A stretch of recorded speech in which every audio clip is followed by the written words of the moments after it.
సంక్షేమం అయితేమి రాజకీయ పదవులు అయితే గాని ప్రతి ఒక్క దాంట్లో వాళ్ళ సినిమా భాగం ఉండాలా, వాళ్ళు అన్ని రకాలుగా కూడా ముందుకు రావాలని ఆలోచన చేసిన ముఖ్యమంత్రి జగన్మోహన్ రెడ్డి గారు ఈ రోజు 3 నెలల్లో మళ్ళీ మన ముందుకు వస్తా ఉన్నాడు.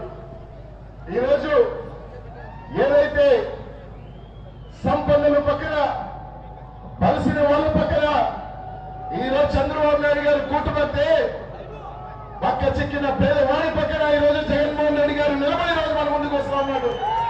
కాపాడుకోవాల్సిన బాధ్యత, దీవించి మళ్ళీ ముఖ్యమంత్రి చేసుకోవాల్సిన బాధ్యత ఈరోజు ఈ రాష్ట్రంలో ఉన్న ప్రతి బీసీ మైనార్టీ ఎస్సీ ఎస్టీల మీద ఉందని చెప్పి తెలియజేస్తా ఉన్నాను. ఈరోజు ఇంకా ఆలోచన చేయండి. ఈరోజు ఎన్ని కుట్రలు పడుతున్నారో మీరు అందరూ కూడా చూస్తా ఉన్నారు.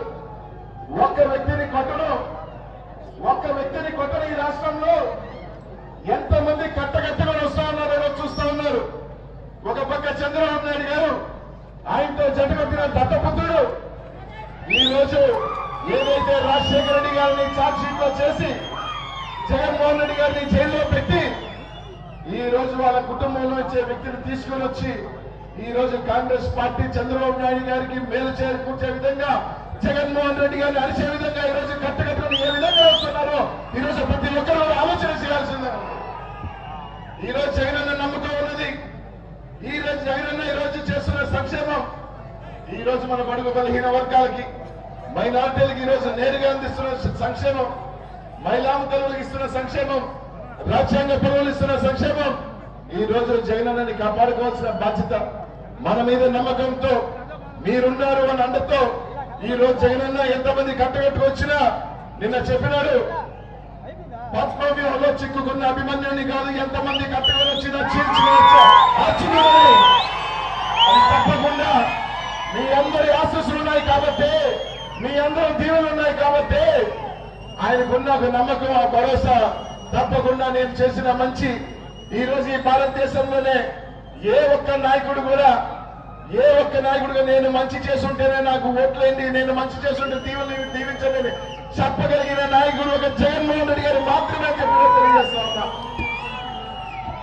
ఈరోజు ముఖ్యంగా గూడూరులో ఇచ్చి మహామహులు నేదురుమల్లి జనార్దన్ రెడ్డి గారు కానీ, నల్లపరెడ్డి శ్రీనివాసరెడ్డి గారు కానీ జన్మనిచ్చిన ప్రాంతం, మహనీయులని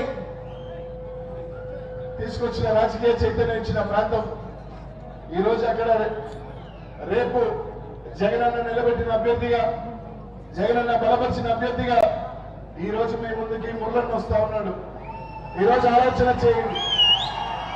ఒకసారి పదవి ఇవ్వకపోతేనే, ఒకసారి అవకాశం ఇస్తేనే ఈ గూడూరులో చాలా మంది మోసం చేసుకున్నారు. కానీ 2014లో ఎమ్మెల్యే పదవి వస్తుంది అనుకున్నారు. అయినా సరే రాలా. పర్వాలేదు, జగనన్నే వెంట మళ్ళీ 14 నుంచి 19 దాకా కూడా గూడూరులో తిరుగుతూనే ఉన్నాడు. 2019లో కూడా దురదృష్టవశాత్తు మళ్ళీ కూడా వేరే వాళ్ళకి వచ్చింది. అయినా కూడా లేదు, నేను జగన్మోహన్ రెడ్డి గారితోనే నడుస్తాను అని చెప్పి ఆ నమ్మకం ఈ రోజు 2024లో మురళని ఒక ఎమ్మెల్సీ సభ్యుడిగా ప్రకటించిన తర్వాత మళ్ళీ ఈ రోజు ఆయన శాసనసభ్యుడిగా మీ ముందుకు వచ్చాడు. కాబట్టి ఈ రోజు నమ్మకానికి పెద్దపీటగా ఈ రోజు మురళని దీవించాల్సి, ఆశీర్వదించాల్సిన బాధ్యత ఈ రోజు మీ అందరి మీద ఉంది. దాదాపు ఈ రోజు పదవులిచ్చి ఈ రోజు మనకి గౌరవాన్ని కల్పిస్తుంటేనే ఇక్కడ నుంచి అక్కడికైనా మనం, లేకపోతే ఇంకో రకంగా వెళ్తేనే ఈ రోజు పక్క పార్టీల వైపు చూసి పక్క పార్టీలు దూకే వాళ్ళు ఈ జిల్లాలో చాలా మంది ఉన్నారు. చాలా పెద్ద పెద్ద వాళ్ళని కూడా చూశాం. అయినా కానీ 2 పర్యాలు శాసనసభ అభ్యర్థుల దాకా వచ్చి పదవి రాకపోయినా కూడా ఈ రోజు జగన్మోహన్ రెడ్డి గారిని నమ్ముకొని ఈ రోజు ఉందన్నందుకు తప్పకుండా ఈ రోజు జగన్ అన్న గుర్తించి ఈ రోజు మంచి అవకాశం ఇచ్చాడు. గూడూరులోంచి మంచి మెజారిటీతో మీరు దీవించి మంచి మెజారిటీతో మురళిని గెలిపించాలని చెప్పి మేము అందరం కూడా కోరుతున్నా. ఈ జిల్లాలోని చైతన్యం ఉన్న నియోజకవర్గం మీది. బట్ ఆలోచన చేయండి. అండగా జగన్ అండగా ఉన్న నియోజకవర్గం తప్పకుండా దీవించమని మీకు మంచిగా అందరితో ఇదిగా పోయే వ్యక్తి అని చెప్పి తెలియజేసుకుంటూ ఈరోజు ఎవరైనా ఈరోజు నెల్లూరు జిల్లాలో మీటింగ్ పెట్టాడు. పెట్టడమే అచ్చురాని ప్రాంతంలో మీటింగ్ పెట్టాడు. ఇదే విధంగా 2019లో ఫిబ్రవరిలో కూడా మీటింగ్ పెట్టాడు చంద్రబాబు నాయుడు. ఆడికి వచ్చి 2019లో పోయినాడు. మళ్ళీ ఎదిగి నా ఓటమి ఎక్కడ ఉందా అని చెప్పి మళ్ళీ వచ్చి అక్కడ మీటింగ్ పెట్టాడు. మళ్ళీ 2022 మనకి స్థానం వచ్చినప్పుడు మారాలి కానీ మళ్ళీ మొండిగా వస్తే వచ్చేది 2024లో మళ్ళీ ప్రతిపక్షమే చంద్రబాబు నాయుడు గారి. అది భగవంతుడు రాసేశాడని చెప్పి తెలియజేస్తా ఉన్నా. వచ్చి మా అందరి గురించి మాట్లాడాడు, నా గురించి మాట్లాడాడు, అందరి గురించి శాసనసభ్యుల గురించి మాట్లాడాడు ఆడికొచ్చి. కానీ ఆయన మా దగ్గర నుంచి తీసుకున్న శాసనసభ్యులు మాత్రం అంట పతివ్రతలంట, అద్భుతమైన వాళ్ళంట, కొరవాలంట, దొంగలంట. ఆహా చూసాను ఆయన నుంచి. ఒక ఆయన సైకిల్ అంటే ఓటనాలంట. ఆయన సత్యహరిశ్చంద్రుడు అయిపోయా. ఆయన నెల్లూరు రూరల్ నియోజకవర్గం కానీ ఆత్మకూరు నియోజకవర్గాలు ఏమి చేయకపోయా. ఆయన మాత్రం బాగా సీడ్ చేసుకొని ఒక అద్భుతమైన వ్యక్తి కాబట్టి నేను పక్కన చేర్చుకున్నాం. కొత్త శాసనసభ్యులందరూ దొంగలా. చంద్రబాబు నాయుడు అంటే మీ దగ్గర చేస్తే మాత్రం సంసారి, పక్క దగ్గర ఉంటే మాత్రం వ్యవసాయం చేస్తున్నట్ట.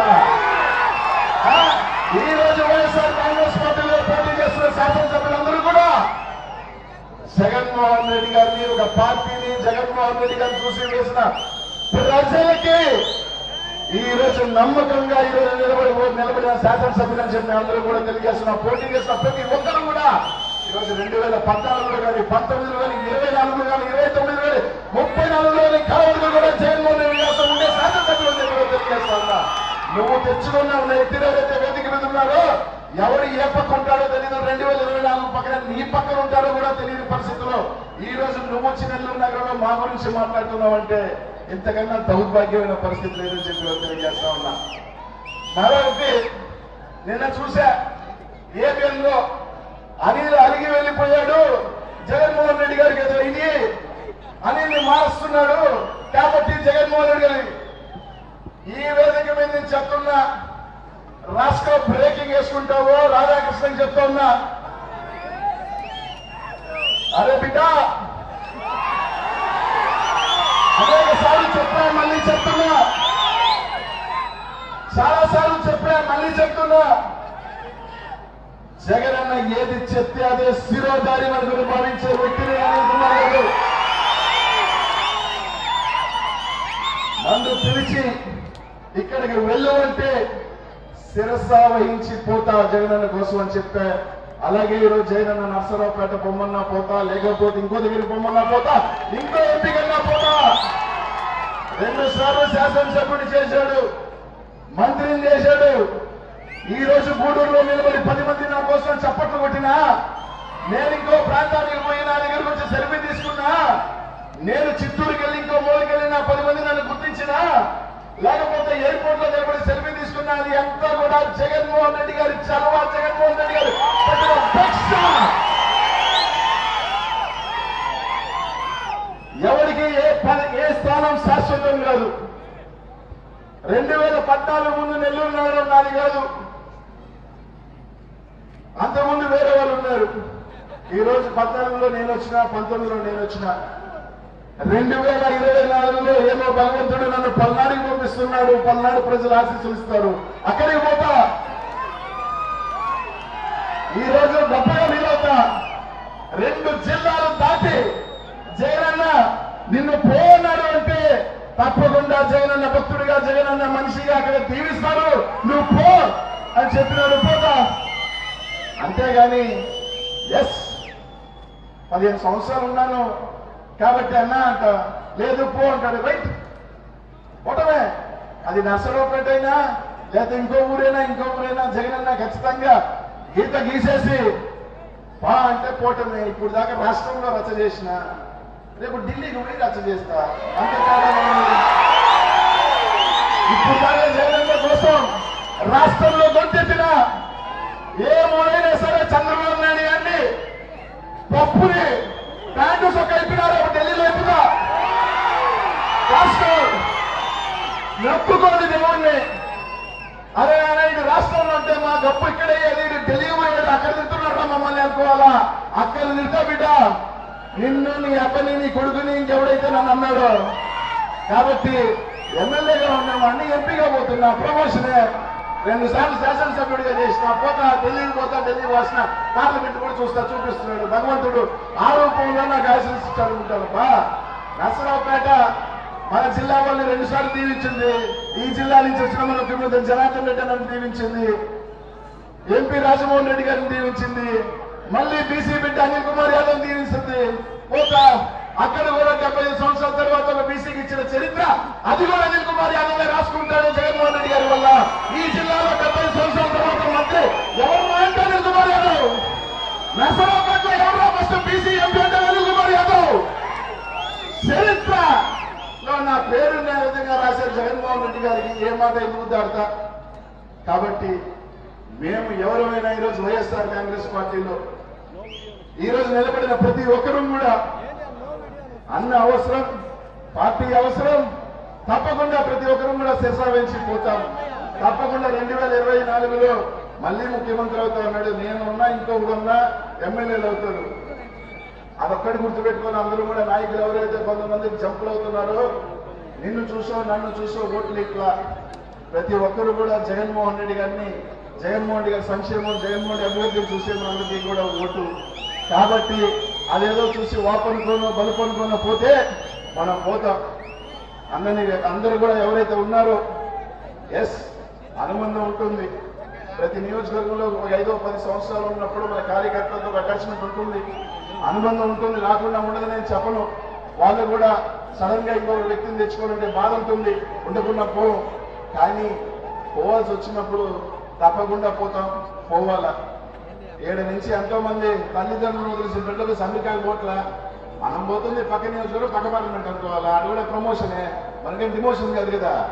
కాబట్టి ప్రతి ఒక్కరూ కూడా ఆలోచన చేసి గూడూరు నీలోంచి జగనన్నకి తప్పకుండా పోయినసారి వచ్చిన మెజారిటీ కన్నా కూడా ఎక్కువ రావాలి.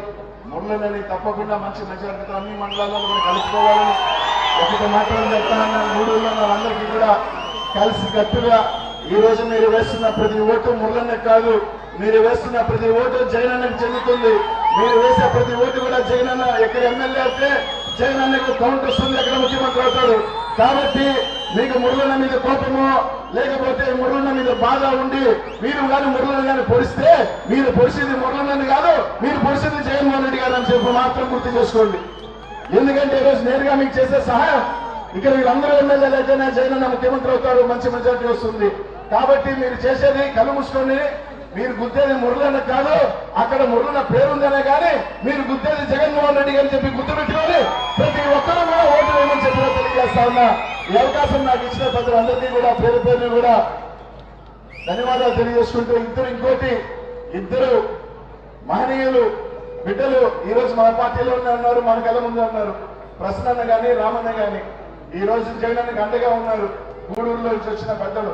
కాబట్టి అది కూడా గుర్తుపెట్టుకొని 50,000 పైచీలక ఓట్ల మెజారిటీ ఇక్కడి నుంచి రావాలి అని చెప్పి ఒక గౌరవం జగనన్నకే కాదు, వాళ్ళ గౌరవం కూడా మీరు నిలబెట్టాల్సిన బాధ్యత ఈ గూడూరు ప్రాంత ప్రజల మీద ఉందని చెప్పి తెలియజేసుకుంటూ ఈ అవకాశం నాకు ఇచ్చిన పెద్దలందరికీ కూడా పేరు పేరుని కూడా ధన్యవాదాలు తెలియజేసుకుంటూ సెలవు తీసుకుంటున్నాను. జై జగన్, జై జగన్.